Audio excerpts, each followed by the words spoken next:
coming out of MMI, which is the second Freebirth Society course that I took, coming out of that, I realized that doula isn't a bad word. I think we were kind of, I'm going to use the word brainwashed or conditioned. I was, at least, I can only speak for myself. I was conditioned by the Freebirth Society that doula is a bad word, that you don't want to be a doula, you don't want to be a medical midwife, those things are bad, and you want to be this other thing. So first they were using the term BirthKeeper, which I think is a fine word to use. It's, a woman who's attending a birth, not doing anything medical like a doula, but in the absence of any medical provider. So typically a birth keeper is going to be there. There's no midwife, there's no doctor. She's not doing anything medical. So she's acting as a doula.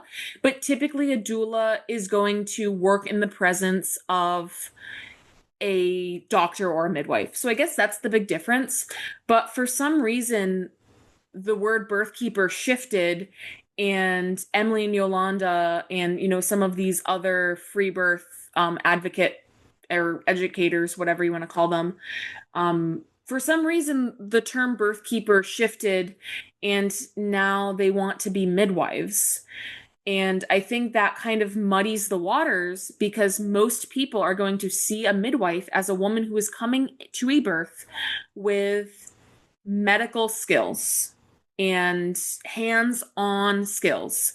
So these birth keepers, I really do think it's just a separate thing, and there's nothing wrong with it. There's nothing wrong with being a birth keeper. There's nothing wrong with being a doula, but I think it's very, very important to be completely transparent and honest with your experience level. And of course, I do want to give Emily and Yolanda some credit here. They have always, as from the trainings I've taken with them, they are always encouraging women to be honest and to be transparent. I've never heard them encourage women to lie about their experience. And they have spoken to the importance of being honest with your clients. But I think using the word midwife, if you don't have that sort of medical training and hands-on skills, I do think that can be very misleading. I'm Angela, and I'm a certified birth photographer, experienced doula, childbirth educator, and your host here on the My Main Birth podcast. This is a space where we share the real-life stories of families and their unique birth experiences in the beautiful state of Maine. From our state's biggest hospitals to birth center births and home births, every birth story deserves to be heard and celebrated. Whether you're a soon-to-be mom, a seasoned mother, or simply interested in the world of birth, these episodes are for you. Welcome. You're listening to episode 122 of My Main Birth. Today's birth story guest is Nikki, and she is here to share all about her two amazing free birth stories, as well as her experience with the Freebirth Society and the programs that they offer. I first met Nikki last year around this time when we had both signed up for the MatriBirth Midwifery Institute, which we thought, according to their marketing, was going to be the world's leading sovereign midwifery school. Spoiler, it was not any of that. But yeah, let's get into her story. Hi, Nikki. Welcome to My Main Birth. Hello. Thank you so much for taking the time to chat with me today. As you know, I very much support women's rights to birth where, how, and with whomever she chooses. So the purpose of these episodes are more to highlight the separation of the beautiful idea of free birth, which is a perfectly fine option for many healthy women, from the more dangerous ideologies that are promoted by the Freebirth Society. Both things can be true, right? You can support free birth and also recognize that Emily and Yolanda are ripping people off. So true. So we first met each other around this time last year when we were first starting MMI, which we're going to be talking all about. But first, will you start by sharing a little bit about you and your family? Yeah, of course. So I have been studying midwifery and serving women in the birth space for about 5 years now. I live in New Hampshire. My business is Born Free Family. I live here with my husband and my two children, both of which were free birthed on my property. We have a little homestead. And yeah, for the past couple of years, I've just been a stay-at-home mom, doing a lot of homemaking and homesteading, while trying to run my business on the side. And it's just been really wonderful. Amazing. Now, would you share a little bit about your views on birth growing up? Like like stories did you hear around birth while you were younger? Yeah, so it wasn't really a big topic in my household. My mom told me a little bit about her birth experiences, but I always got the impression that it almost seemed like she didn't really remember or didn't care to remember. It didn't seem like a really big thing for her. Just, she had the standard hospital medicalized births, did whatever the doctors said, and then kind of moved on with her life. It wasn't a big deal for her. And, I remember later on, maybe when I was 13 or 14, my best friend's mother was talking about her birth experiences, and it was just horrific. And she shared all of these horror stories with us. It's the worst thing ever. It's the most painful thing. It's awful. And you're going to have to do that too one day. And it was interesting because she presented it as a rite of passage of sorts, but not a positive one. And it's so interesting because pregnancy and birth, I do believe, is a rite of passage, and it can be so empowering and so beautiful. But this woman presented it as this horrific, awful thing. So after that, I kind of decided that maybe I didn't want to have children. And yeah, it wasn't until I was maybe 20 years old that I stumbled upon a home birth video. It was actually a free birth video. And that got birth back on my radar. And that was what reintroduced me to birth and showed me that birth can be this beautiful, wonderful thing. Yeah. So, where did it kind of take you from there? Yeah, so from there, I just knew immediately after. So I think at that point in my life, I was already teaching yoga, but I was looking for something more. I that wasn't 100% fulfilling for me. I knew I wanted to work with women, but I wasn't really sure exactly what my path was. And I saw that free birth video. It was really inspiring to me, and I started doing a quick Google search on how to become a home birth midwife. And of course, all Google told me was that you have to go to nursing school and you need to become a certified nurse midwife to do any sort of midwifery, which, of course, now I know is very, very far from the truth.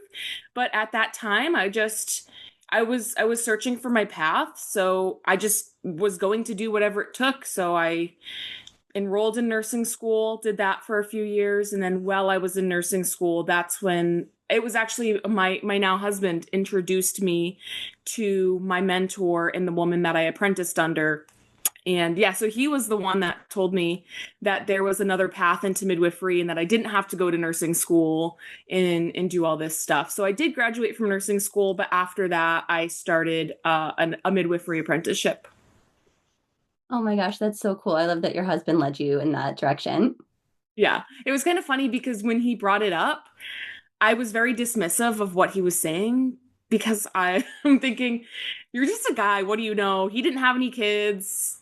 Like, you don't know anything about this.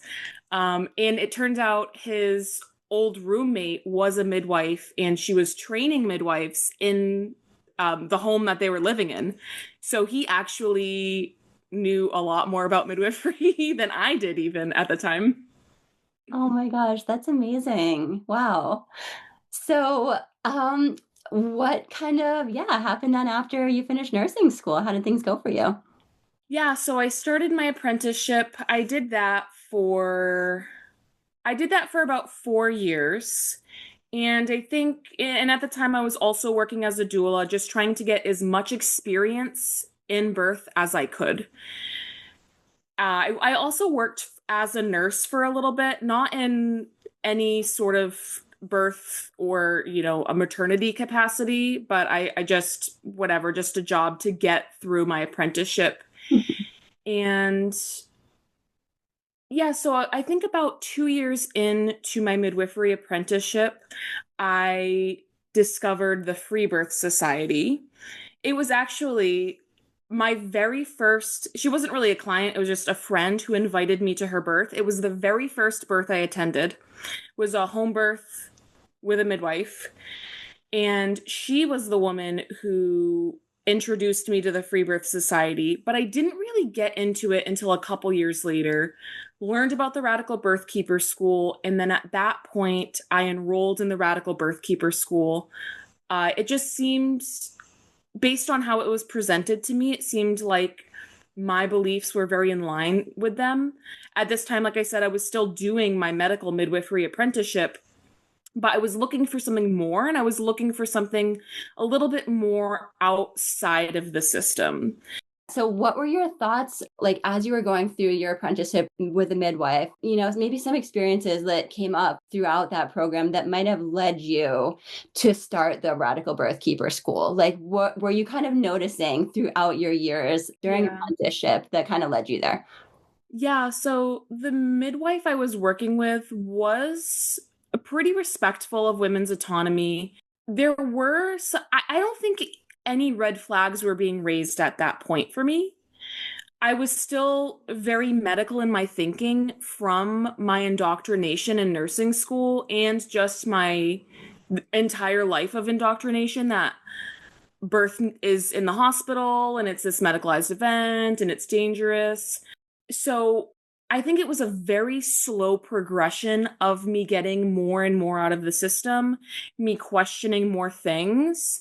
I think the experience I witnessed in birth, up to that point, any medical intervention that happened, I was able to justify it, and I was able to, I thought they were all absolutely necessary. And like I said, the midwife I was working with was relatively hands off, but now reflecting, now that I've been, supporting women outside of this of the system, so to speak, I can reflect now and see that some of those things weren't entirely necessary. So I think the RBK program was kind of my start of questioning medical midwifery, because when I enrolled in the RBK school, I was kind of just looking for something to complement my apprenticeship.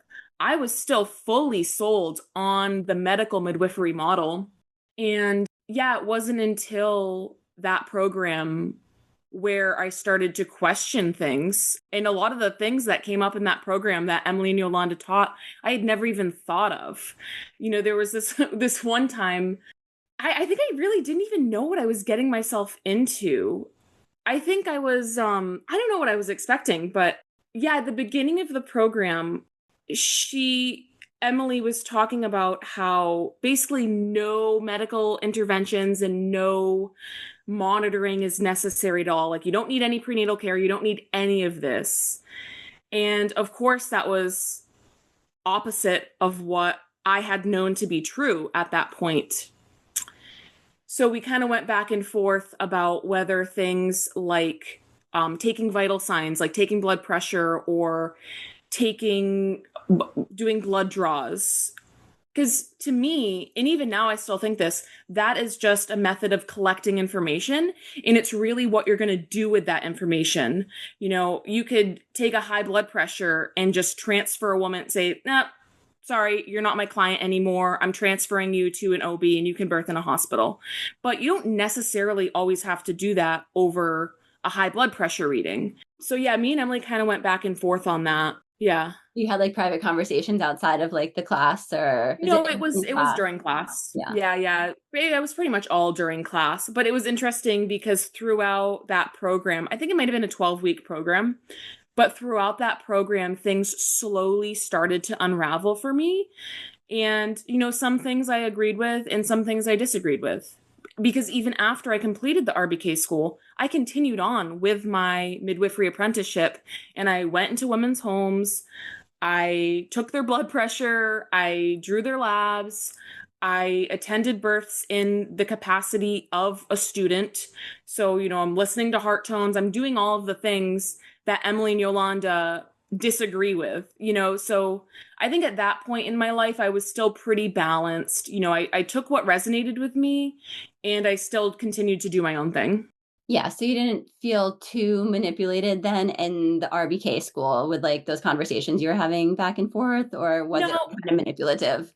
I was a, yeah, it felt, now looking back on it, the way I was spoken to, I was definitely being spoken down to and almost maybe not necessarily, I don't want to assume her intentions, but I could see how maybe she was trying to make an example of me as the woman who is questioning things. And I think she was, I think they both were very persuasive. So, included in the RBK school, you also get access to the complete guide to free birth. So, I took both of those courses. And I think by the end of both of those courses, I think I was persuaded more against the medical model. Like I said, I was still doing like the classic medical midwifery, but I was definitely starting to question things, especially things like ultrasounds. And I remember I was working at a birth center with a different midwife at the time, and I brought that up to her because I was very disturbed about what I was learning about ultrasounds.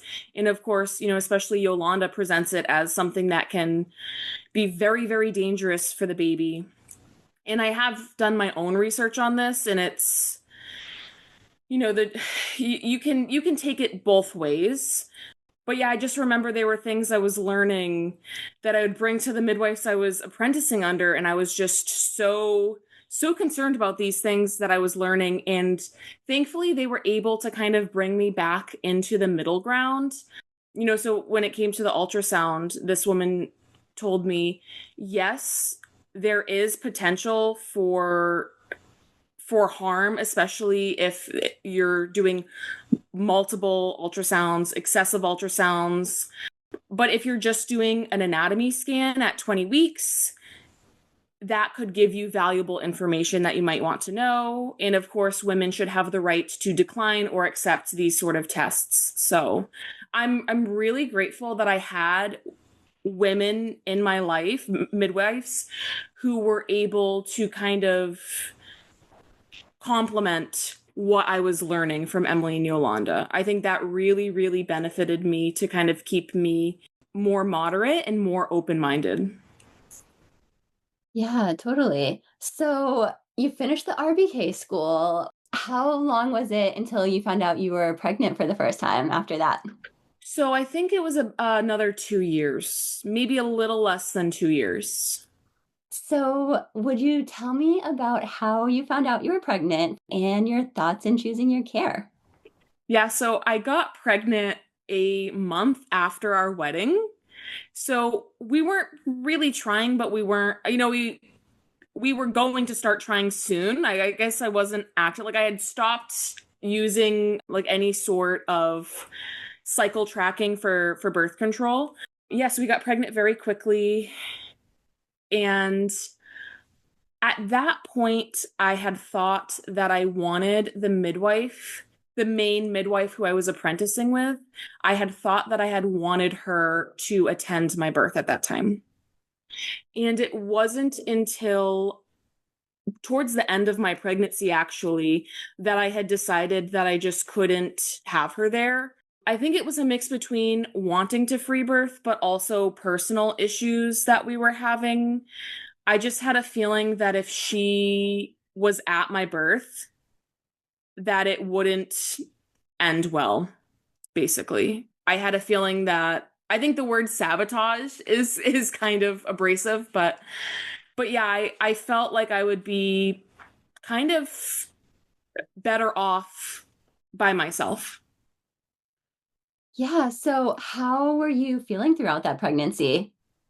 Yeah, I was really excited. I was feeling really good. I think so actually the first trimester was very rough for me because I was working full time as a night shift nurse, and also I was taking doula clients and doing a midwifery apprenticeship. And I was teaching yoga. So I basically had like 4 jobs, working night shift, which is of course horrible for anyone, but it became really, really difficult once I got pregnant. And I think that caused me to have very extreme pregnancy symptoms. I was very nauseous. I was so tired. I was actually very, very depressed in the beginning of my pregnancy. It was it was kind of a really hard point in my life. And it was so strange because I was so excited to be pregnant. I was so excited that after years of supporting other women, it was finally my turn. But I was just so sick and having a really hard time at my nursing job that it kind of just, yeah, it made the first part of my pregnancy really tough. But about 15 weeks, I had left that job and focused on my business. That's when I started to separate from the midwife I was working with and start my own business. And I did a lot of rebranding. I started the blueprints for my birth prep course. So I started to get this new energy after that 15 weeks and started to feel really good. And I was just able to be excited and, move forward. How were you feeling towards like the end of your pregnancy? Yeah, I think so the whole pregnancy, I wasn't really interested in doing very much for prenatal care. I had that midwife come visit me a couple of times. Like I said, we had worked together for 4 years, and she knew that I was pretty outside of the medical system already. So she basically just told me, listen, if you want me to order a test, if you want me to come see you, I will. But I'm gonna she knew I wasn't really interested in too much in regard to medical prenatal care. So she said, yeah, just holler if you need something and I'll leave you alone. So I did some minimal prenatal testing, but not very much. And maybe halfway through my pregnancy, I guess we started to have some complications in our personal relationship and in our business relationship. Like I said, I started to do my own thing and we started to separate. And I think I was 36 weeks when I finally broke it to her that I couldn't have her at my birth. And yeah, like I said, I was just really called to free birth at that point. And I just had this deep inner knowing that this was just something that I needed to do on my own. And I think being pregnant while attending births, I think it was a very different experience than attending births not being pregnant and not having any kids. I think I really started to analyze what was going on at these births. And it was almost like I was looking at the scene from a lens of a woman who is about to give birth instead of a birth worker. You know what I mean?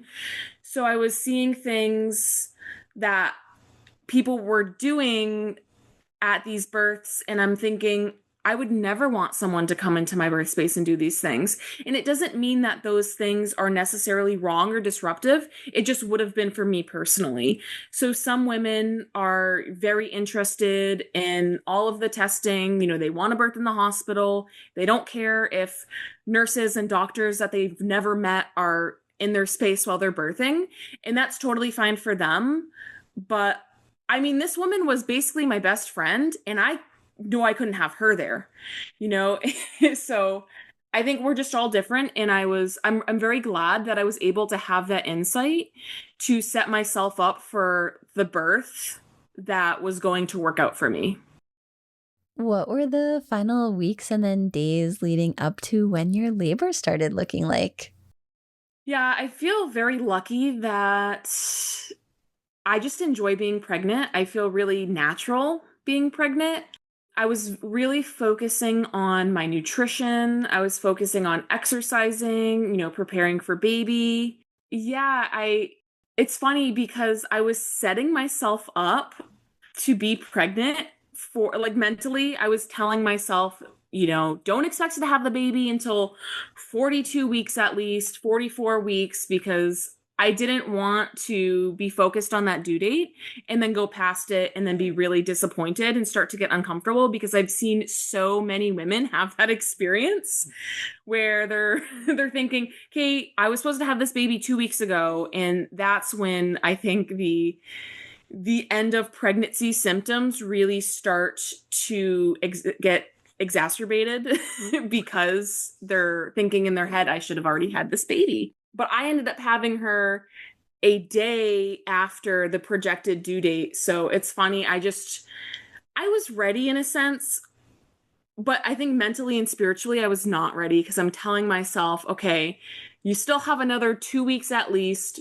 It's interesting because my mother and my mother-in-law messaged me the day before she was born to check in. So I think their maternal instincts kind of knew that something was up, but I had absolutely no clue. I remember the night before she was born, I was in the shower making a mental to-do list, thinking, okay, tomorrow I'm going to go to the grocery store and I'm going to make bone broth. And that obviously did not happen because I went into labor maybe a couple hours after I was having those thoughts.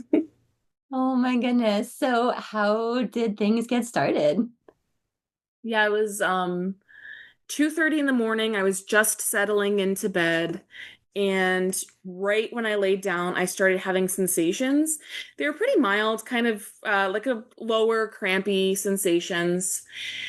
And very soon I realized that they had a pattern and that I was probably in labor. But still, I think because I had worked in birth for so long, I had seen this play out so many different ways. And I didn't want to get myself too excited. I didn't want to waste my energy. And I also saw the value in trying to get some sleep. So I really tried to get some sleep, but it got pretty intense rather quickly. I ended up coming downstairs because I didn't want to wake my husband up. And yeah, I just kind of labored all night. And I think it was about 5 o'clock in the morning when I just wasn't able to rest anymore. Laying down was impossible. I was trying really hard to get comfortable, but they were starting to get really, really intense. So, mind you, this is only about 3 hours in to the birth process. And yeah, I think maybe around 7 o'clock, my husband came downstairs because he got nervous because I wasn't in bed.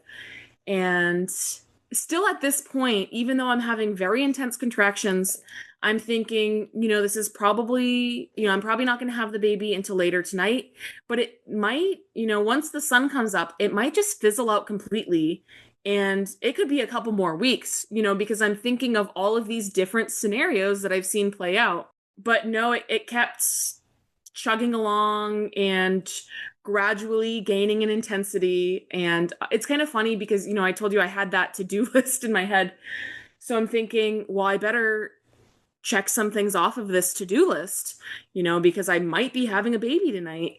So I'm mopping the floors. Thankfully, I decided against going to the grocery store. That was a little too much for me, but I'm mopping the floors. And they are just getting so intense, and I'm moaning through them. And it got to I'm at the end of mopping the floors, and it got to the point where I'm having to run across the floor to my birth ball. And I'm just really breathing through them, almost screaming through them. And I'm thinking, I better hurry up because I'm not going to be able to mop these floors for very much longer. And at that point, I was thinking, yeah, maybe I should run a bath and start to relax. That was maybe at 10. And yeah, so things got really intense. I'm just trying anything I can do to get comfortable. Nothing's working. And at around noon, my water's released. And she was born maybe 2 minutes later. It went from super high intensity to all of a sudden she was there, which of course that brought a certain sense of relief because I'm not in the intensity of the birth process, but it was also very, very overwhelming. Because remember, I'm telling myself that I'm not going to have her until later tonight or later that night or maybe even the next day. So when she was born about 10 hours after the birth process started as a first-time mom, yeah, it was very, very intense. How did your placenta come out? Yeah, so that was kind of tricky. It didn't. It was very challenging to birth my placenta. And I think maybe that was because I wasn't entirely ready to be done with my pregnancy. And I think maybe just that abrupt ending of the birth, like the main birth process, I think maybe that could have caused some difficulty with me birthing my placenta. Another theory is maybe I needed to be witnessed by another woman in that stage. I really do stand behind free birth for me personally.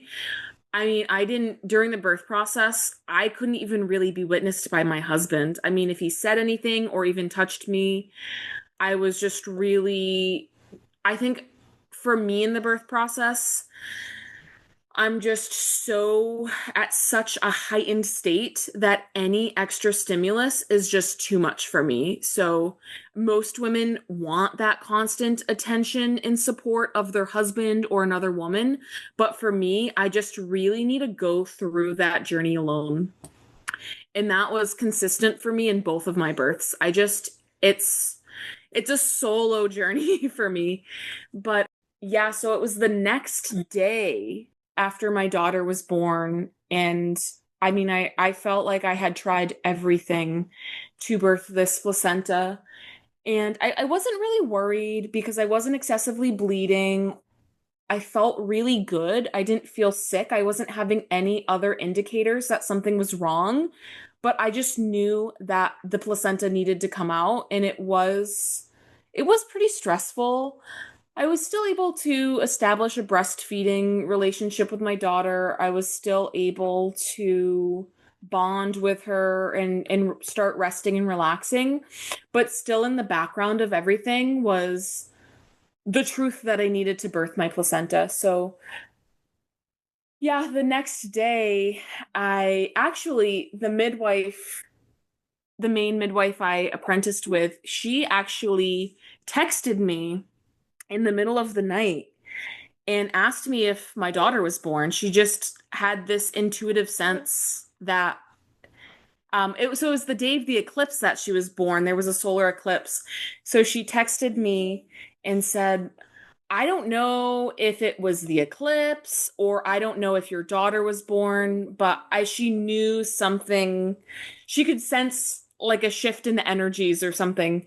So when I woke up that morning, I ended up calling her and letting her know that my daughter was born and that the placenta still hadn't come. And she offered to come help me. And she was able to do a newborn exam. She was able to check me for tears. So it was nice for her to also offer those things for me. And I took so long to reach out to her. One, because we were having a little bit of turbulence in our relationship. But also, I was thinking it was going to have to be a manual extraction because, like I said, I had tried everything. You know, at this point, I'd been attending births for 4 years and I know pretty much all of the tricks to get a placenta out. And I had never encountered anything like this in my practice. And well, I had seen a couple instances where women weren't able to birth their placenta, and it required basically the midwife going in and reaching into her uterus and getting the placenta. And usually that happens because it's kind of suction cupped into inside. So I really didn't, I mean, I've seen it before. It's obviously painful. It's obviously very uncomfortable, and I didn't want that. So finally, I invite her over. I'm thinking that that's going to have to happen. And thankfully, she wanted to try something less invasive before doing that. So she had me sit on a wooden birth stool. She applied pressure to the top of my uterus, and with her other hand, she pressed in with her two fingers on my pubic bone, and she had me bear down, and my placenta plopped right out. And oh my goodness, I could have kissed her because it was very stressful. And, I'm thinking she's going to have to do this incredibly invasive maneuver.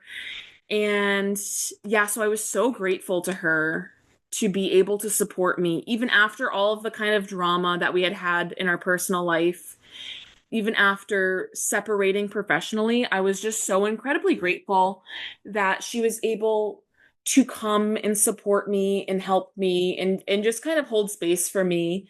So yeah, it was really, yeah, I'm so grateful to her for helping me because, right, the alternative if I didn't have her would have been to go to the hospital. And my postpartum story would have been very, very different if I would have had to go to the hospital. Right.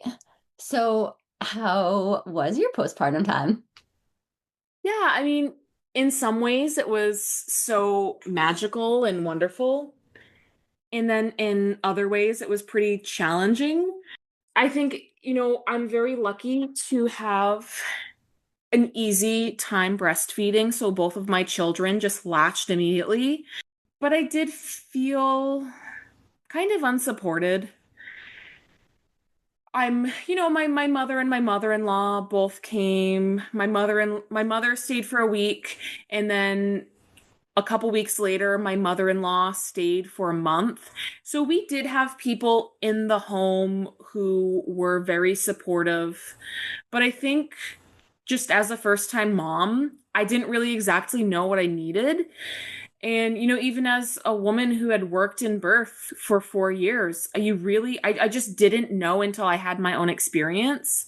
I was thinking that maybe I would want a lot more space, but really what I needed was community. And I kind of needed my friends to gather around me and to support me.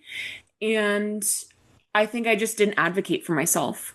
So, in some ways, it was just so dreamy to have this new baby. And while things were really simple, in other ways, it was pretty lonely.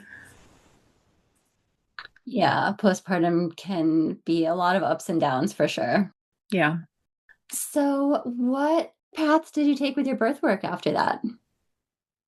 Yeah. So, I took a break from attending births in person. I think I took about a 6 month break, but I did already have clients that I was supporting. So I was still doing prenatal appointments. Like I mentioned earlier, I rebranded my business. So, yeah, actually immediately postpartum, that was a big thing that I was working on was doing all of the things to rebrand my business, making logos, setting up all of the back end stuff. I do all of that stuff myself. And this isn't my first business, so I'm kind of getting pretty good at it at this point, but it requires a lot of work. And now looking back on that, I probably should have taken a beat and just let my postpartum time be and work on that stuff later. Because I do think it's more challenging. And you just think energetically, you're just not really most women aren't in that headspace to be doing all of this business creative stuff. But I did it. And in that postpartum time is when I recorded the bulk of all of the videos for my birth prep course. So that's about 70 videos that are 5 minutes to 45 minutes in length. So it was just it took a lot of time. And thankfully, my mother-in-law was there, so she was able to kind of hang out with my daughter while I was doing all of this business stuff. So it was a lot of hard work, but it was very much a labor of love. And, I'm so proud of what came out of that time. And I think in a way it was kind of a good time to do it because everything was so fresh for me. I had just gone through my own pregnancy. I had just gone through my own birth. Most of the births I had attended up to that point were home birth with a medical midwife. And then maybe, I'd also attended hospital births. I had attended a couple births in a BirthKeeper sense, where I just kind of hung out and didn't really do any of the medical observation and just supported a woman in a very hands-off sense. but the bulk of my experience had been pretty medical. So it was nice to have my own completely free birth experience to complement my other experiences I had attending births. I have a side question. You kind of just mentioned like you did a couple like as a birth keeper where you kind of didn't do anything medical, and the way you described it, it sounded like a doula. What do you Yeah, think the it's difference between a funny. doula and a birth keeper is? So it's funny that you say that because I was thinking that I almost didn't want to say it, but yeah, as a doula, basically. And, I mean, we'll get more into this later, but coming out of MMI, which is the second Freebirth Society course that I took, coming out of that, I realized that doula isn't a bad word. I think we were kind of, I'm going to use the word brainwashed or conditioned. I was at least, I can only speak for myself. I was conditioned by the Freebirth Society that doula is a bad word, that you don't want to be a doula, you don't want to be a medical midwife, those things are bad, and you want to be this other thing. So first they were using the term birth keeper, which I think is a fine word to use. It's, a woman who's attending a birth, not doing anything medical like a doula, but in the absence of any medical provider. So typically a birth keeper is going to be there. There's no midwife, there's no doctor. She's not doing anything medical. So she's acting as a doula. But typically a doula is going to work in the presence of a doctor or a midwife. So I guess that's the big difference. But for some reason, the word birth keeper shifted, and Emily and Yolanda and, some of these other free birth advocate or educators, whatever you want to call them, for some reason, the term birth keeper shifted, and now they want to be midwives. And I think that kind of muddies the waters because most people are going to see a midwife as a woman who is coming to a birth with medical skills and hands-on skills. So these birth keepers, I really do think it's just a separate thing, and there's nothing wrong with it. There's nothing wrong with being a birth keeper. There's nothing wrong with being a doula, but I think it's very, very important to be completely transparent and honest with your experience level. And of course, I do want to give Emily and Yolanda some credit here. They have always, as from the trainings I've taken with them, they are always encouraging women to be honest and to be transparent. I've never heard them encourage women to lie about their experience, and they have spoken to the importance of being honest with your clients. But yeah, I think using the word midwife, if you don't have that sort of medical training and hands-on skills, I do think that can be very misleading. Yeah, absolutely. So, did you find out you were pregnant for the next time before you started MMI, or was it after? It was after. So So, I heard about MMI. I was maybe 3 months out. I was maybe 3 months postpartum. So I still had a newborn, and I am rebranding my business. I had just separated from my mentor, and I was still searching for more knowledge. And like I said, I had a pretty extensive hands-on medical apprenticeship. I did do the Radical Birth Keepers School, so I had a taste of that outside of the system midwifery. But yeah, I really wanted more. And now in hindsight, I think what I was looking for was more in line with what Whapio or maybe Sister Morningstar offers. And I had enjoyed the Radical Birth Keeper School. I heard about MMI. It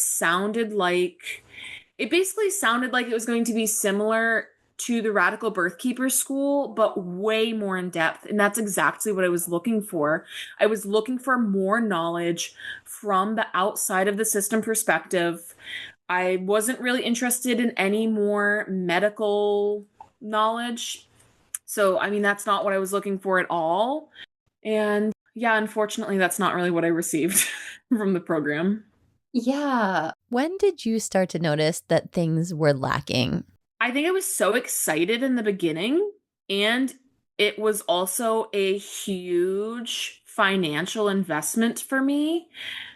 So I think it took a long time for me to admit that things weren't as good as I wanted them to be, because I didn't want to admit that I had made a huge financial mistake that has impacted my family. My husband was actually the one who pointed out early on, like he was kind of listening in the background of my calls. And I think immediately he was like, his red, like, alarm bells kind of went off in his head, because he's listening to me on these calls. And I think, I don't even remember, there was a call, these are 3-hour long calls, one almost every week. And then once a month we had a pod call. So, and then on top of that, we have all of the pre-recorded content.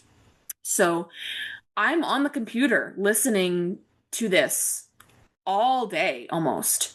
So he would hear it in the background, and it just didn't seem right to him.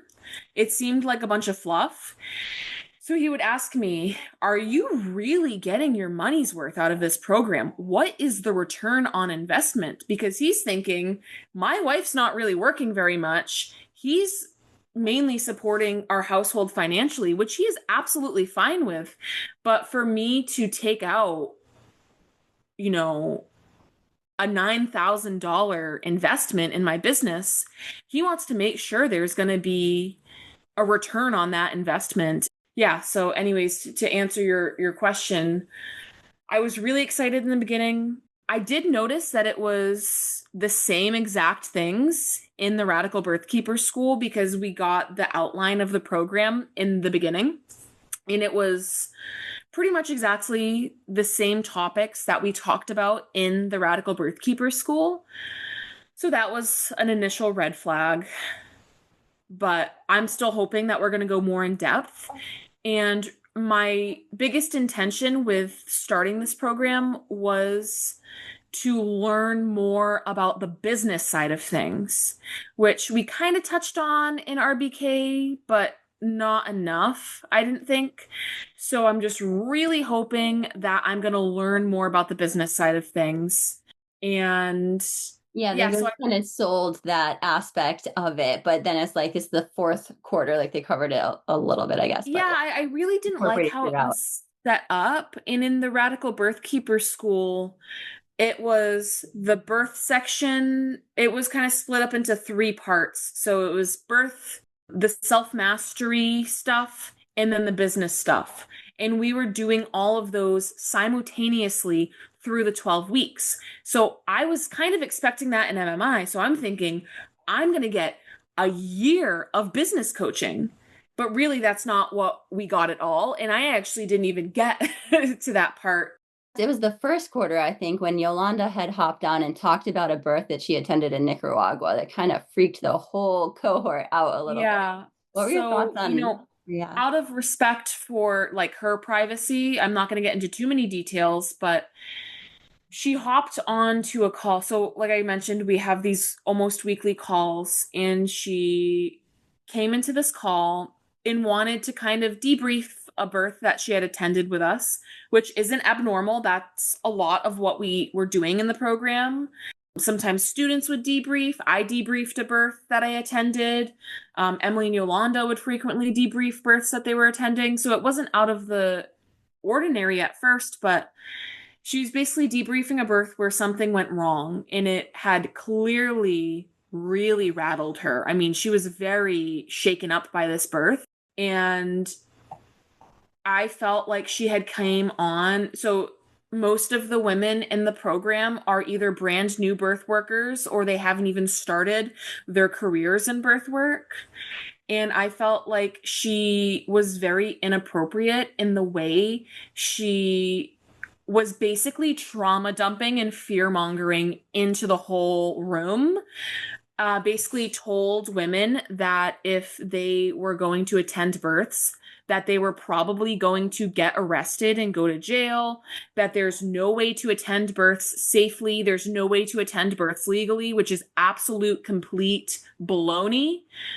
I know women who have been attending births for 50 years that have never had any sort of legal issues. But the thing is, they're following the laws. They're licensed. And listen, I don't like licensure. I really disagree with licensure. I am not a fan of NARM. I don't really like any of that, but that's kind of the way to do it without having issues. Like there are rules that most states and most countries have. And really, if you follow them, you're probably not going to run into any serious issues. So, yeah, oh, and then that was kind of when the program turned from a midwifery program into now they're encouraging us to just do coaching and to be mentors. And listen, we're not, I mean, it's crazy to charge $12,000 for a birth mentor program. So I felt like it was absolutely a bait and switch. They portrayed the program as this really, what did they call it? The world's leading sovereign midwifery program. And that's just not what was delivered at all. So yeah, that Yolanda's freak out was a major red flag for me. And I spoke up in that class because I thought it was so wrong what she was doing to scare all of these brand new birth workers. I mean, it was just, so I felt like it would have been more appropriate for maybe if she took some time to like maybe debrief it with like one of her mentors. I thought it was very inappropriate for her to present that situation to the class while it was so fresh and while it was still going on. I mean, while she was presenting it to us, there were still certain aspects of the situation that were unraveling for her. So I thought maybe she should have even taken the day off.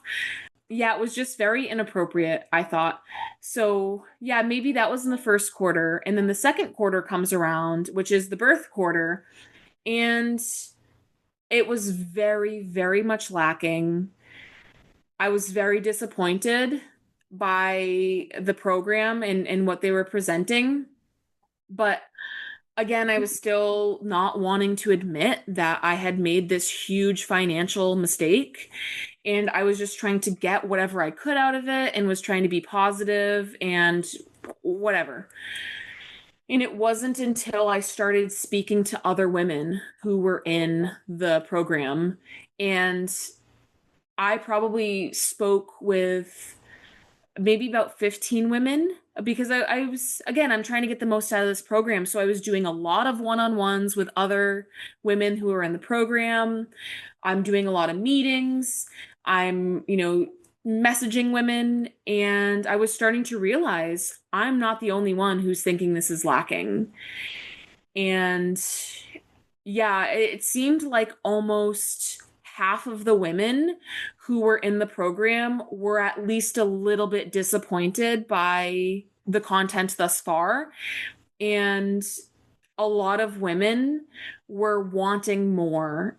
So as far as the content went, having had taken the RBK and also which included the complete guide to free birth, how would you say this compared to the information in there? Would you almost, like, my opinion was that it was less information in MI than in the complete guide.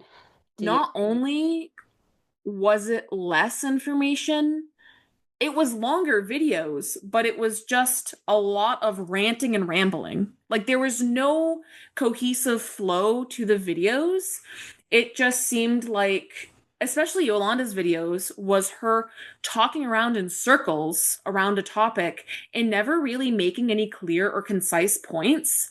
And I don't know if she thought if she made a 45-minute long video that it would make up for the lack of legit information. I don't know what the deal was there, but the videos also seemed like they were very rushed. And it was clear that they were making and releasing the videos as we were going through the program, which is very strange. That's not typically how you would run a program like this. Typically, you would have all of the content outlined. You would do all of that work before we even started, but it felt very, very rushed and extremely unprofessional. I mean, I've taken a lot of trainings. I've taken a lot of trainings when it comes to birth, like university courses. I went through a whole nursing program.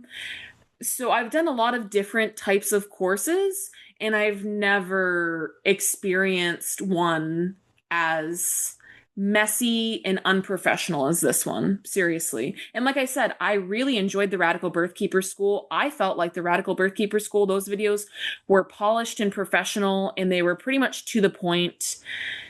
But this was, yeah, just it wasn't what they promised. Yeah, that's exactly how I feel.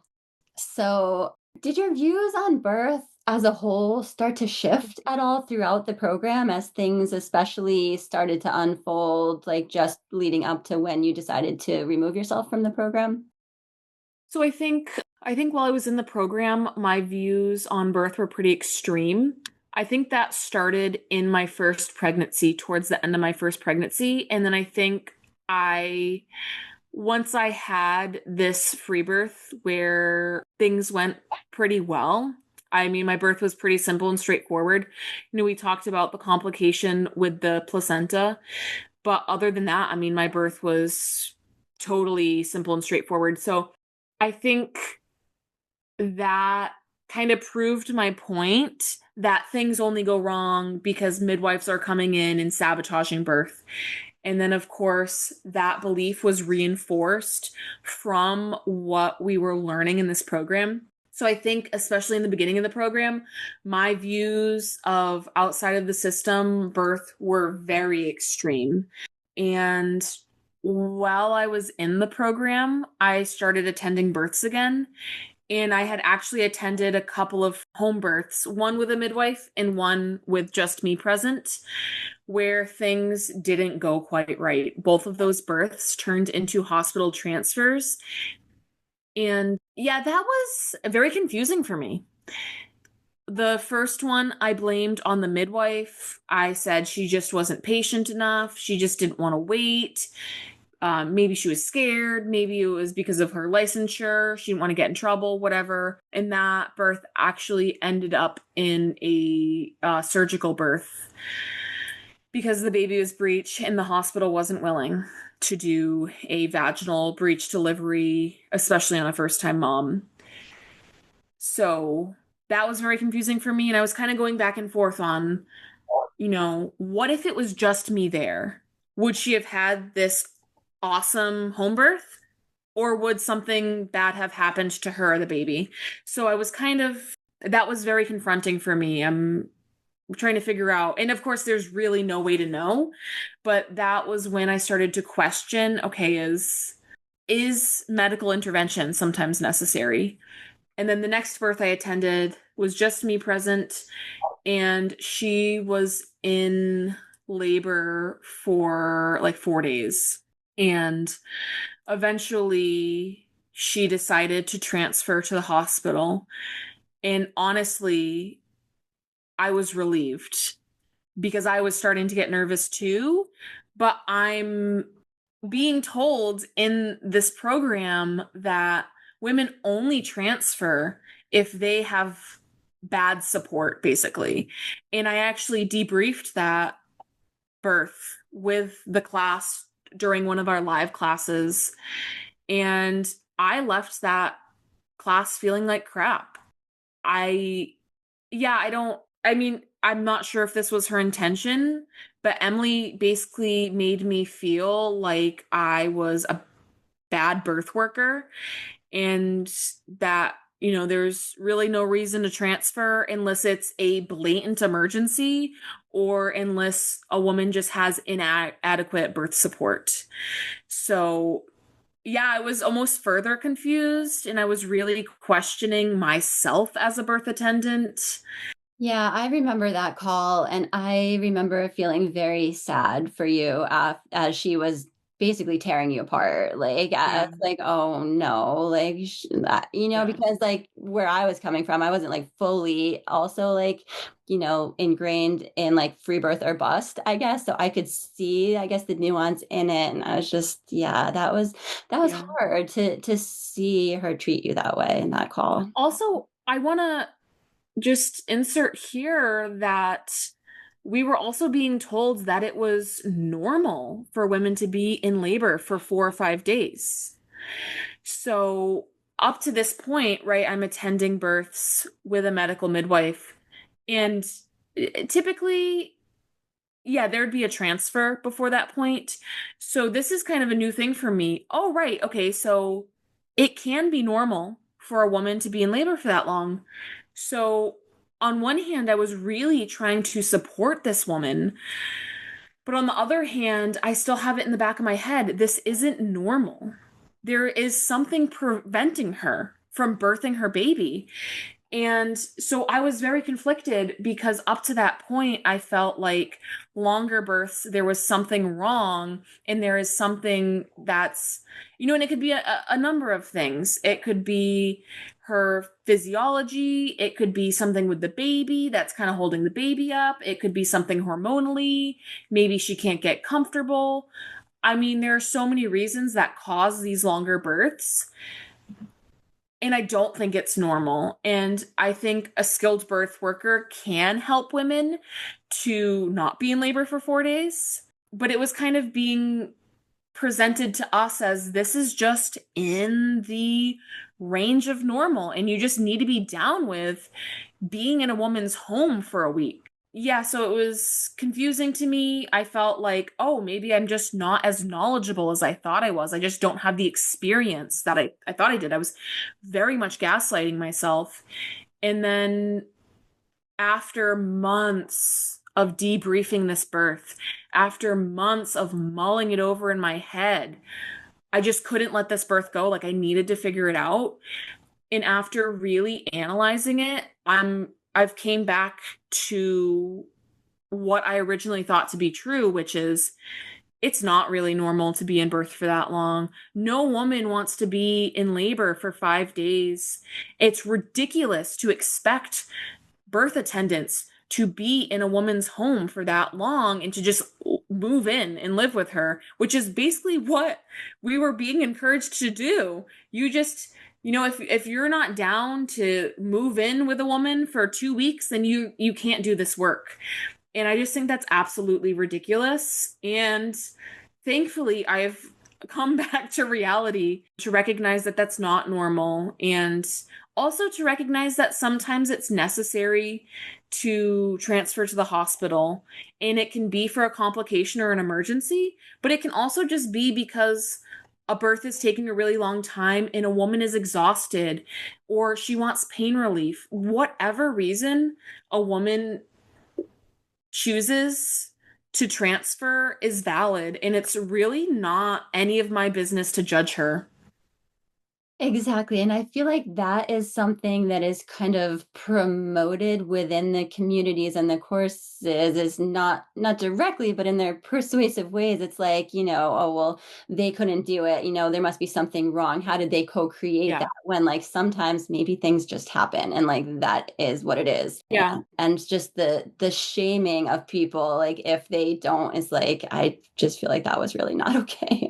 Well, it's interesting too because there's this blatant hypocrisy where they say that you don't judge women and there's no hierarchy of birth and oh, you're supposed to respect every woman's autonomy and her freedom to choose. But then there's this very strong undertone that if you don't successfully free birth, and if you even have a birth attendant there, you have somehow failed. And it was such this weird mind game because they kept saying, oh, sovereign birth is sovereign birth. It's okay to have a midwife or a BirthKeeper or birth attendant there. But if you do, you're outsourcing your responsibility. So they're saying it's okay, but there's also this very strong undertone that if you don't birth completely alone, you're not enlightened. And if you don't get that, then they would almost make us feel like we were dumb if we didn't get it. So it's just so much hypocrisy and weird mind games that were being played on us that I didn't fully unravel until I had exited the program and taken a step back and rips the blindfold off. Like, these women are, I don't know if it's intentional, but they are teaching some weird stuff. Yeah, it's just really weird. And this is why so many people have accused them of running a cult. And I think that language is pretty strong, but there's definitely some culty stuff going on there. Yeah. Yeah, totally. I guess to back it up a little bit, would you tell me about when you found out you were pregnant for the second time and yeah, like what your thoughts were and like care Yeah. and all that? So that's pretty interesting. I didn't actually accept that I was pregnant until around Christmas. I actually took a pregnancy test on Christmas Eve and it was positive. But it's such a long story. But basically, I had already been pregnant for 3 months, but was kind of gaslighting myself into believing that I wasn't pregnant, even though I had taken a previous positive pregnancy test and I convinced myself that I had miscarried. And it was just a weird and confusing time. I was very disconnected from my body. In the background of everything, I'm in MMI, and that is consuming my life because we're on these 3-hour long calls. I'm glued to my computer. Again, it was a huge financial investment, so I'm trying to really get my money's worth. And it was just, yeah, really consuming my life. And it was a time in my life where I just really needed to go touch some grass and come back to reality and enjoy my life and get off of the computer. So yeah, it was just like a very weird time. So yeah, I had been pregnant for basically the whole program, but hadn't really accepted that until Christmas.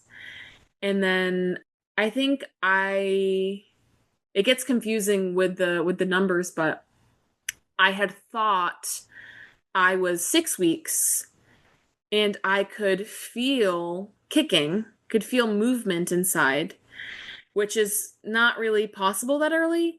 And I could also feel it from the outside, which is absolutely, I know every woman is different, every baby's different, everyone's body's different. It's just impossible. The baby doesn't even have legs yet. You know what I mean? You're not feeling movement from the outside.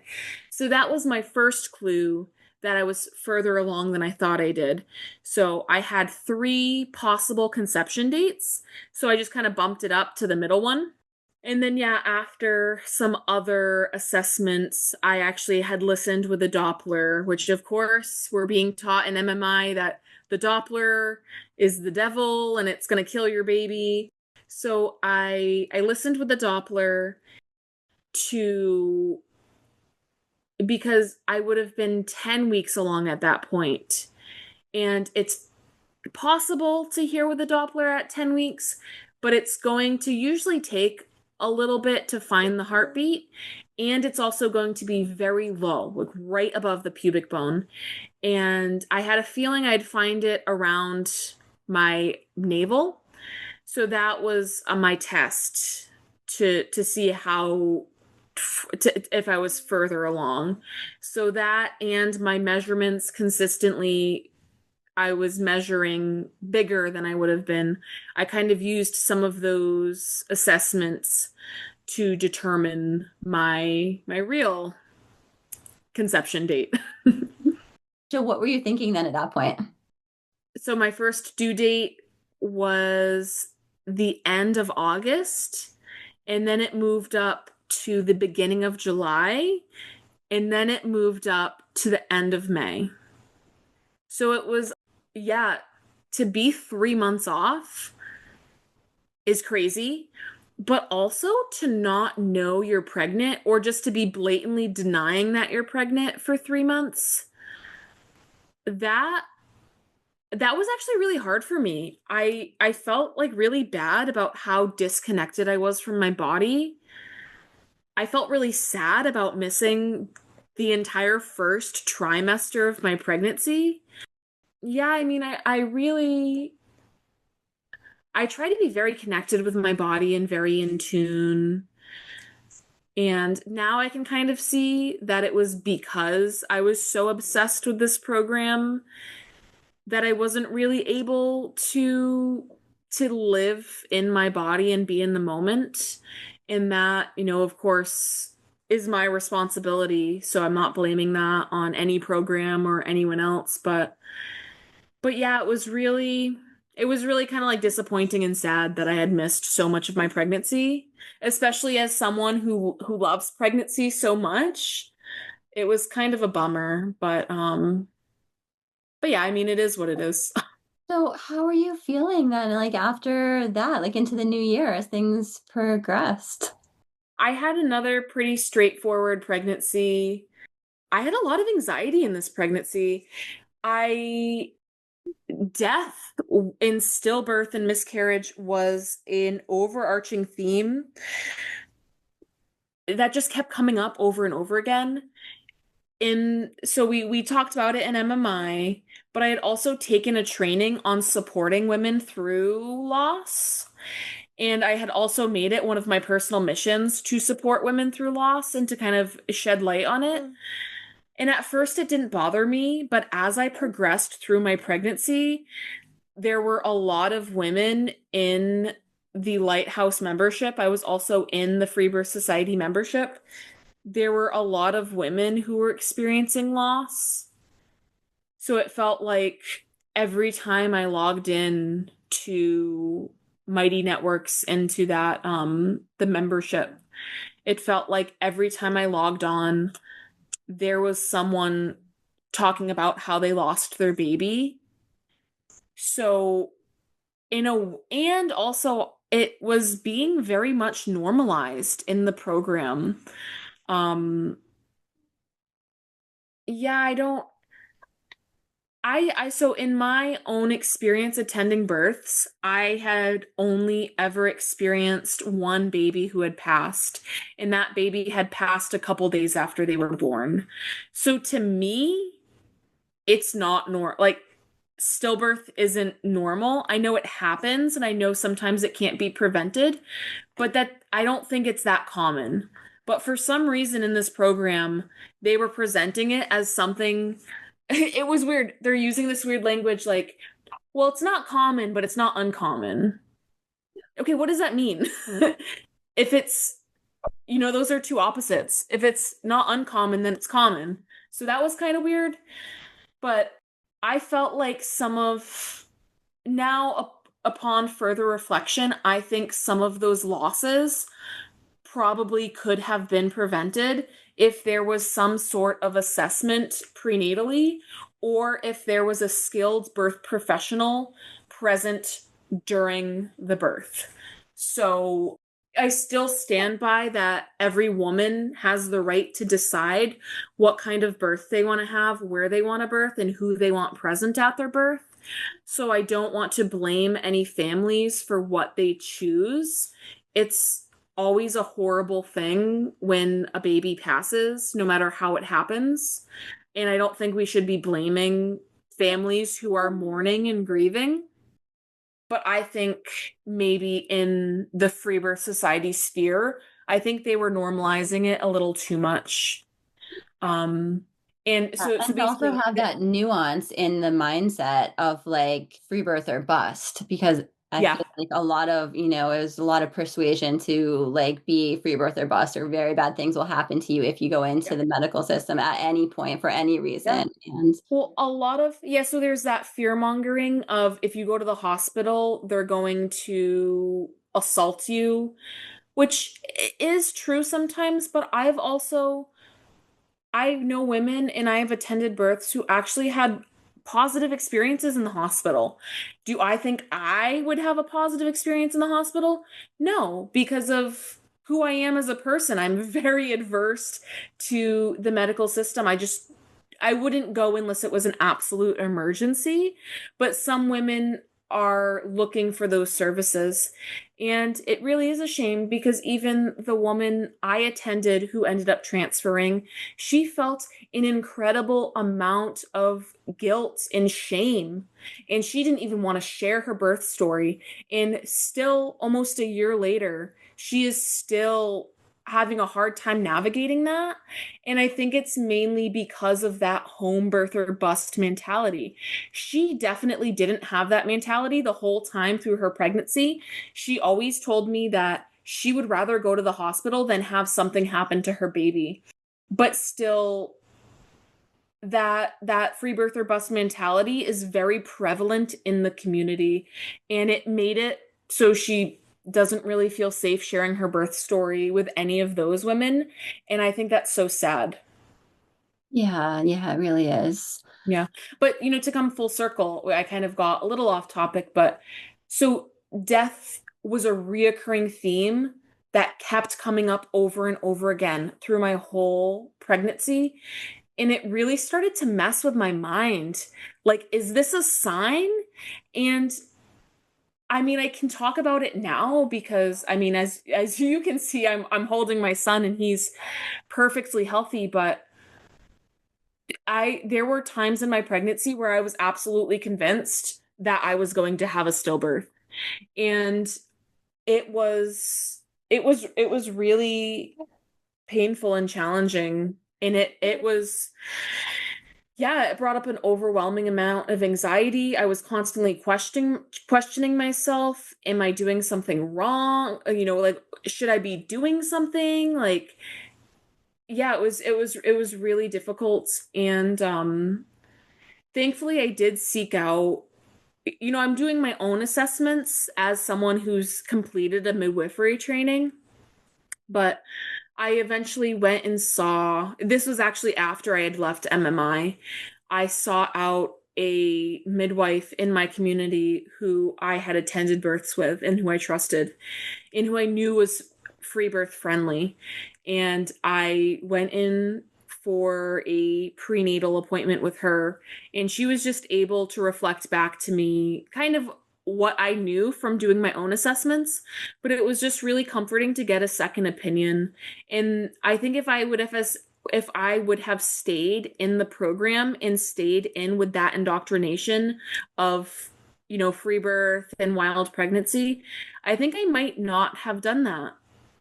So it was nice to be able to accept help. Yeah, definitely. Did you birth after you left the program? Then you Mhm. Okay, so Yeah, I had been out of the program for several months at that point. as these stories, like, overlap each other a little bit, what was the final thing that kinda made you want to leave the program? Yeah, I think it was a lot of things.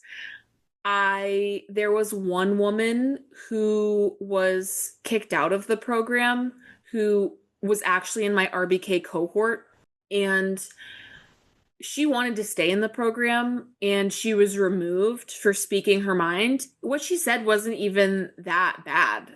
I mean, I was appalled that she was kicked out of the program, and she wasn't the only one. There were a lot of women who were kicked out of the program. But I think her story specifically was really troubling to me because she had really didn't do anything wrong at all, and she was so upset and really wanted to stay in the program. So just seeing how Emily and Yolanda were treating women who had paid them thousands of dollars. Like, tens of thousands of dollars in some like, in her case, I know, like, it was Yeah, in her a lot. case, she Yeah. had gone to the festival, she did RBK, she did MMI. So she was all in, right? So you would assume that they would kind of trust her character, that she's invested so much into their programs and their courses. So it just seemed really out of pocket for them to just boot her like that without any explanation, without any conversation. So there was that, watching women. I mean, I'm a free speech absolutist. I understand that it's their program and they should have a certain amount of guidelines in, like a code of conduct. I'm not opposed to that. But it seemed like women were being punished for speaking their mind and for asking reasonable questions. So there was that. But even up to that point, I still wanted to stay in the program because I didn't want to completely lose out on my investment. I knew that a refund was probably out of the question. So I just wanted to see if there was anything more I could get out of the program. What really put the final nail in the coffin was the last two live classes this that I attended. There was one where Yolanda addressed the Reddit drama, and just the way she spoke about it, I felt was very strange. She yeah, she compared the situation to the Crucible, which, if listeners don't know, is about the Salem witch trials. And yeah, she was very dismissive of anyone who was asking questions. It's all drama. Don't even pay attention to it. It just seemed, her reaction to it seemed very, very sketchy to me. So that kind of raised some red flags. She wasn't acting like an innocent person. But still, I'm like on the fence, still not sure if I was going to leave. And then there was the final call that I attended, which was presented.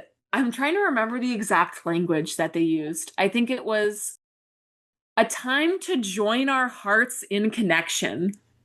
Yeah. Something like that. That's what the call was described as. So it was an extra call where we were allegedly supposed to be able to present some questions and kind of like recalibrate into the program after some drama, some people getting kicked out and all Well, of that. also four of the mentors had left. They had mentors that Yes. were in, guiding these pod calls that were just smaller groups of women in the program. And yeah, four of them left as all of the Yeah. Reddit thing was starting. So That's an important piece. So not only were students being kicked out and willingly leaving, because it's not just because of, the Reddit drama. We don't even need to get into that. People were leaving because they were so disappointed about the course content. And they were so disgusted by Emily and Yolanda's conduct in the live classes and how condescending and rude they were being to women. This is why people were leaving. It had nothing to do with any gossip or drama. It was specifically because of Emily and Yolanda's conduct and because of how much the course was lacking. It almost wasn't even worth staying in.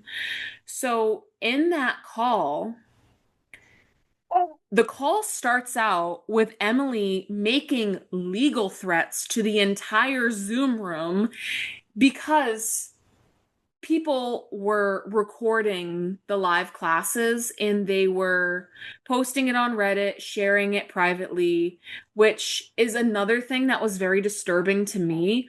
I was very disappointed that other women in the program who I guess naively thought would be able to honor the privacy of this space and to respect other women's privacy and the sensitive things that we're sharing. I was very disturbed that those very private conversations were being shared. So that was very disappointing to me. And that was actually another reason why I no longer really felt comfortable engaging candidly in the program, because there were obviously women in the program who were not acting in good faith and who were sharing private conversations on Reddit and everywhere else. So that was another thing that was disturbing to me. And of course, that's not Emily and Yolanda's fault. That is just other women kind of being bad actors, in my opinion. I don't want to assume their intentions. I perhaps they didn't have bad intentions, but I still don't think it was respectful of other people's privacy. Yeah, But that was a turning point for me, at least at that point. I was like, this is such an unsecure space. Anything you say in here could end up with reporters from the New York Times, the Guardian, like who knows who else is like there's other women sharing these conversations with who knows who. And that was very disturbing for me. yeah. And I'm typically a very private person, but if I feel safe to do so, I will open up to people. And I felt very safe in the membership, in the courses I had taken with Freebirth Society. I felt very safe sharing with Emily and Yolanda and pretty much any other woman who was in that space. And it felt very violating. I don't think anything I really said was shared publicly, maybe a few things. But yeah, it just felt very violating to know Yeah. that those sensitive conversations were being shared. So basically, that was the reason why Emily was making legal threats to the whole room. Basically, if you're sharing stuff and we find out you're screen recording and screenshotting, I have a whole legal team and I will attack you and all this stuff. So felt like a weird way to start off a call that was described as a way to join our hearts in connection. That was kind of bizarre, but whatever. So I'm still listening, and I asked a question. It's not really appropriate for me to share what my question was about, but I shared a question in good faith. I wasn't trying to ask it in any certain type of way. It was just an honest, open, genuine question that I was asking.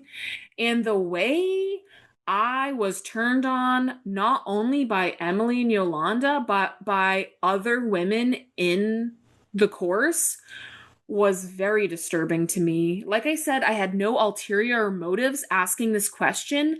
I asked this question out of genuine concern, and I felt like I was made an example of. I felt like I was gaslit, and the way I was spoken to, the tone and the words that were used by Emily as she was speaking to me felt very demeaning. She was absolutely speaking down to me. It felt very rude, and I was blown away. I was completely shocked. And that was the point where I knew that I could no longer engage with these people anymore. Okay, so you broke free and when we don't know exactly how far along do you estimate you were pregnant at this point? Like roughly. I don't even remember. I was probably, we'll say, about halfway through my pregnancy. How was like the rest of your pregnancy after you left the program? Overwhelming. I had a lot to unravel, but I'm also very grateful that I left the program because it gave me that space to unravel all of the conditioning and to kind of come back to my own homeostasis and determine, what do I actually believe in? What do I know to be true given my experience in birth and given all of my studies with all of the trainings I had done. So I didn't necessarily discredit all of the things that I had learned. I will say that I learned so much from Emily and Yolanda. I think the Radical BirthKeeper School was a much more positive experience. I think they were a little bit more sane at that point. I think they both really went off the rails by the time we enrolled in MMI. I think they are both very extreme in their beliefs now, but still, even in MMI, there were valuable conversations. So basically, I took the entirety of all of my knowledge and all of my experience, and I came back to what I know to be true. And I think that was extremely important for me to do to finish out my pregnancy and to enter the birth portal again. So yeah, I had space to do that. It was wonderful to be able to get off of the computer.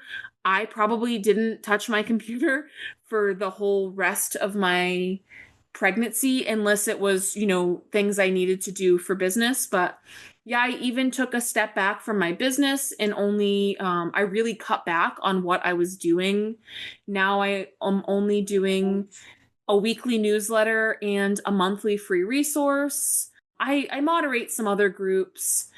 But yeah, I kind of came back into my in-person existence and got much more, yeah, just really took a step back from the technology aspect of my business and my life. And it was really refreshing.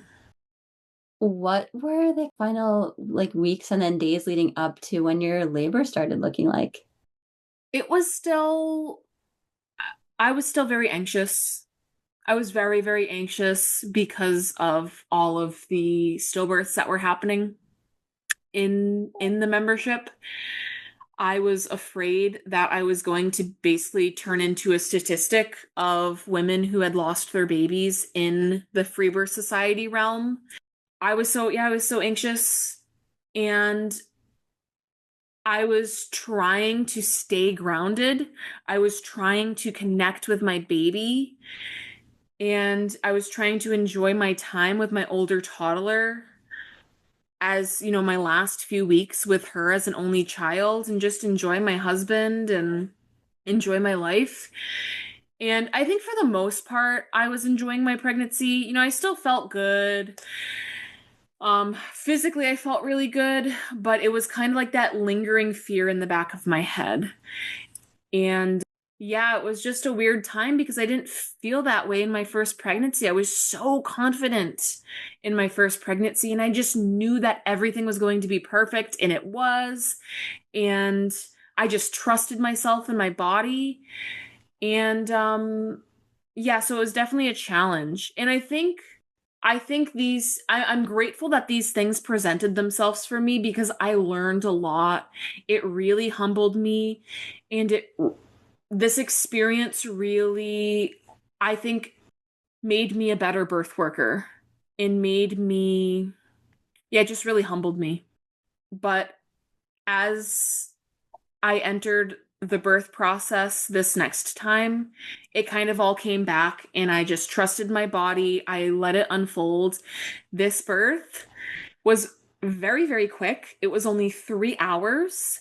It started kind of similarly to the first birth, where it started out as kind of some cramping, some weaker sensations.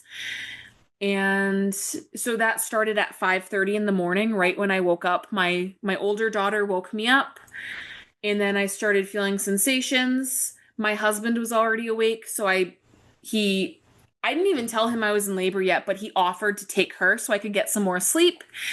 And I did not get any more sleep because it very quickly progressed into very intense contractions. And yeah, within 3 hours, he was born. It was, yeah, it was very similar to the first birth where I was kind of just running around, trying any position, doing anything I could to get comfortable, not really able to do so.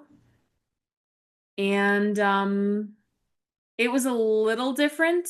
So in my first birth, I had the full fetal ejection reflex where I didn't even push. I just let it happen and she just came out.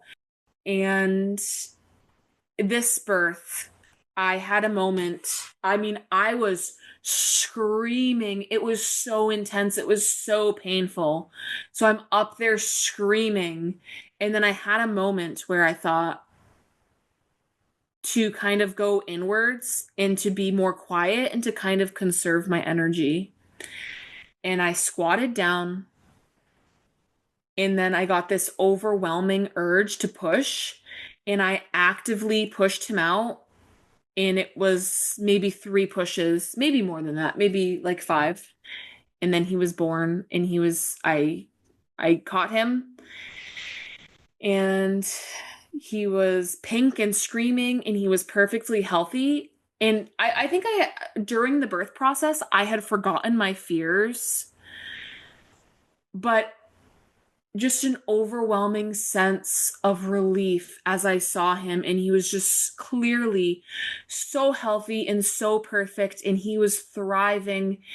And I just kept thanking God over and over and over again. I was just so insanely grateful to have a healthy baby. And I have been thanking God every day since. And it has really brought this new sense of gratitude for the health of my family into my life. I've always been grateful, but it was kind of on a new level just because I had all of those overwhelming thoughts in my pregnancy. But Yeah. yeah. So did his head come out with one contraction and then his body with the next, or was it all just Yeah. in one? I think I'm not even sure if I waited for the next contraction. I think it was just so intense, and I don't even know what was happening. I was just ready for him to be born. It's just so intense and so painful that I think in the moment I just didn't even care, and was just, once I realized that he was in the birth canal and that he was coming, I just kept pushing. I think I just was really ready to be done. Yeah. Oh my goodness. So how did your placenta come this time? Actually, easier. So after he was born, I called to my husband. He came up. So unfortunately, he wasn't present for either of their emergencies. But he came up, and I noticed pretty quickly that I was bleeding a lot more than I was in my previous birth. And it didn't really concern me at first, but I was nervous about the placenta, so I was kind of afraid to give it any sort of meaningful traction or pull. But I did notice that I was bleeding a lot. So I did take some herbs to try to help me birth the placenta and to kind of, you know, take care of some of the bleeding. I was definitely concerned at that point, and I actually made the decision to call that midwife that had helped me in my previous postpartum time. And she was I don't even think she knew my due date. She had no clue that I was in labor. She was on her way to prenatal appointments, and she dropped everything she was doing, canceled her appointments to come immediately to my house to help me. And again, I mean, this woman, we've had our ups and downs in our relationship, but the times I needed her most, she was there for me. And I'm just so incredibly grateful for that. So she came at this point. Before she came, I called her. The placenta still hadn't come, and I was still bleeding a lot. After I got off the phone with her, the placenta came maybe 10 or 15 minutes later, and that was a huge relief just to have that done. And I think the bleeding was still pretty significant, but it had slowed down quite a bit. I don't know if that's because the placenta came out or because I had taken those herbs. But at that point, I was feeling pretty lethargic and pretty lightheaded, and she was able to come and help me. So that was great. Yeah, having that support if you need it and not feeling shameful if you have to ask Yeah. for it is so huge, no? Yeah. And I also want to say, I'm very confident in my ability to birth my babies. Like I said, it's a very much a solo mission for me. So I don't really need too much support in that time. I also birth my babies very quick. So there's not a whole lot of time for any sort of support. I think maybe if I had longer births, maybe eventually I would want some help, but I really didn't anticipate that my husband would obviously need to be caring for our older daughter. I knew that wouldn't be a problem during the birth. I knew it would be great for him to just go off, do his thing, and take care of our older daughter. But after the baby came, I need help, just even logistically, help with him, help to get me to the bed, help with birthing the placenta. I need him to go fetch me things. I'm going to need water. I'm going to need food. There's cutting the cord. There's so many things going on.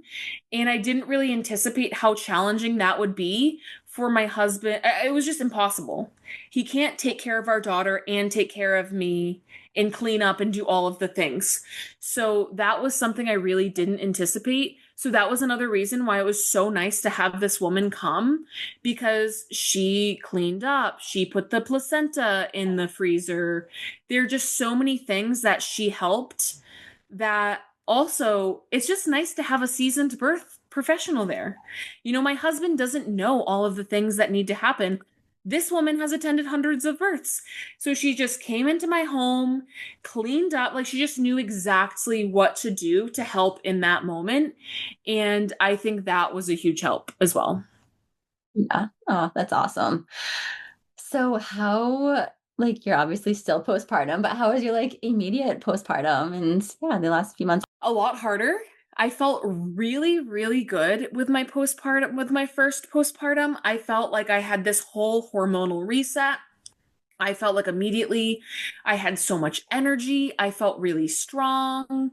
In my second postpartum, I think because I had lost so much blood, and so I had gotten pregnant 3 months postpartum. So I had no time to replace my nutrient stores. I was breastfeeding my whole pregnancy and my whole postpartum. Still, I'm breastfeeding 2 babies now. So I felt very depleted. I felt tired, and I really felt called to rest. And I fully understood how important rest was in this postpartum time. And I had one dear friend who came every day for the first 5 days of my postpartum. And she would come in, she would do the dishes, she would bring me water, she would bring me food, she would take my older daughter outside just to get her out of the house. And having her support in those first few days was just so helpful. And then after, my mom came and stayed for a week and a half, and she was able to support me and just stay with us. So, and then my mother-in-law came maybe a week after that, and she stayed for a week. So in some ways, it was very similar to my first postpartum. And in some ways we had support, but it still wasn't enough. So again, I felt really lonely. I felt let down by some of my friends. In some ways, I have had visits from some of my friends, and they've brought me meals, and they've celebrated with me, and they've, held space for me. But yeah, two of my longtime best friends, we've been best friends since we were 12. Both of those women, I'm 2 months out, and both of those women have yet to come to visit me. They haven't really checked in very much. And I've felt very let down and disappointed by that. And it's really, and they aren't the only ones, but it's really made me question who's here to support me in all phases of my life and who isn't, just to put it simply. Have your views shifted on birth now? Like after all of the experiences that you've gone through, like now, would you say they've changed at all or? Yeah, absolutely. I feel so much more open-minded. It's interesting because I feel like I'm back where I was. Well, no, not even. I was going to say that I'm back where I was a couple years ago, but I'm not. But I am. I was more open-minded then, and I'm more open-minded now. So recently I supported my sister's birth in the hospital. And I can, the hospital isn't for me, and it's not typically where I choose to support women. Usually I support women at home, but my sister, that is the place for her. And she is very type A. She wanted all of the monitoring. She opted for the epidural, and that was just what worked for her. And I was able to support her in that. I think it was really, so she had her baby a month before my son was born. So I was pregnant her whole pregnancy. We kind of like walked that journey together, but we took two completely separate paths. And I think at first that was very hard for me to hold. And it was very difficult for me to respect her choices because I kind of am a know it all. And I felt like I'm doing things the perfect way. But after witnessing her birth and supporting her through that, I'm I was able to fully recognize that that is the place where she feels more comfortable. And yeah, I was finally able to come to a place where I completely respect her as a woman and as a mother, and I completely respect her decisions. And that's another thing that I'm very grateful for because it didn't feel good to be judging both of my sisters birth their babies in the hospital. And I attended both of those births. And it doesn't feel good to be judging your sisters and to be judging other women. And I don't, I'm not better than anyone else.